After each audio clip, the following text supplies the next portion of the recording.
হ্যাঁ guys, good morning, welcome to my another new blog. তো আজকে সকাল সকাল রেডি হয়ে চলে গেছিলাম কলেজে। আর এখন যে পরিমাণে ঠান্ডা পড়ছে, তো সকালে কলেজ যাওয়া তো খুবই কঠিন ব্যাপার। তো আমি আর আমার বন্ধু বাইকে করে চলে গেছিলাম বাস স্ট্যান্ডে। তো সেখানে গিয়ে দেখি শ্যামল দাঁড়িয়ে আছে এবং সে ক্যামেরা দেখার সঙ্গে সঙ্গে সে পোজ দিতে রেডি। ছবি দিতে খুব ভালোবাসে ও। তো ফাইনালি আমরা বাসে উঠে পড়লাম আর বাসে আমরা সিট পেয়ে গেলাম।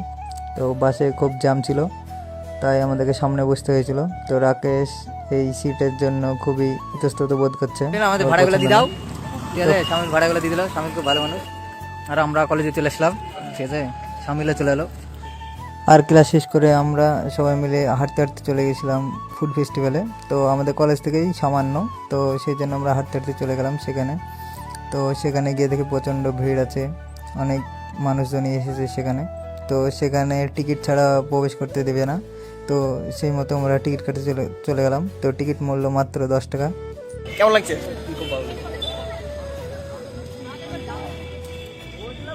ওকে 40 টাকা দিয়ে দিলি তো, খুব হাসি। আর তারপর আমরা চলে গেলাম খাবার স্টলে। আর সেখানে মাছের ও চিকেনের বিভিন্ন আইটেম ছিল। তো আমরা সবাই যার যেটা পছন্দ সেই মতো নিয়ে নিলাম। তো খাওয়া দাওয়া কমপ্লিট করে আমরা একটু ঘুরে ঘুরে দেখছিলাম চারপাশটা। তারপর আমরা নিয়ে নিলাম স্যাফরন টি, যেটা কাশ্মীরিরা বলে কাশ্মীরি কাওয়া। মানে এটা চায়ের থেকে অনেকটা বেটার, আর মানে স্বাদে গন্ধে মানে সেই ফ্লেভার। তো খেয়ে খুব ভালো লাগলো। তো খাওয়ার পর তোমরা রিভিউটা নিয়ে নাও কেমন। কালার भी আলাদা, ফ্লেভার भी আচ্ছা। আর এখানে কিছুক্ষণ পর প্রোগ্রাম শুরু হবে, তো তারই প্রস্তুতি চলছে। তো আমরা ভেবেছিলাম যে আমরা প্রোগ্রামটা দেখে আসবো, কিন্তু প্রোগ্রামটা হয়তো অনেক রাত্রিবেলায় শুরু হবে। তো আমরা তো অতক্ষণ থাকতে পারবো না, তো আমরা কিছুক্ষণ দেখে তারপর চলে আসলাম।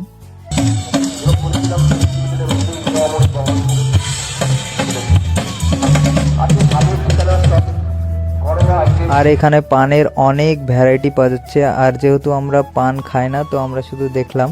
তো 2025 সালে এটাই লাস্ট ব্লগ। তো নতুন বছরে তোমাদের সামনে আরও ভিডিও নিয়ে আসার চেষ্টা করব।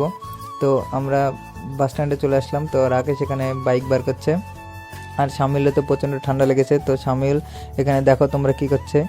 আর ভিডিও দেখতেই শামিল লজ্জা পেয়েছে। তো লজ্জার কিছু কারণ নেই, কারণ এখন প্রচণ্ডই ঠান্ডা। আর আমরা তিনজন বাড়ির উদ্দেশ্যে চলে আসলাম। তো আজকের ব্লগটা এই পর্যন্তই। তো যদি তোমাদের ভালো লেগে থাকে তাহলে লাইক কমেন্ট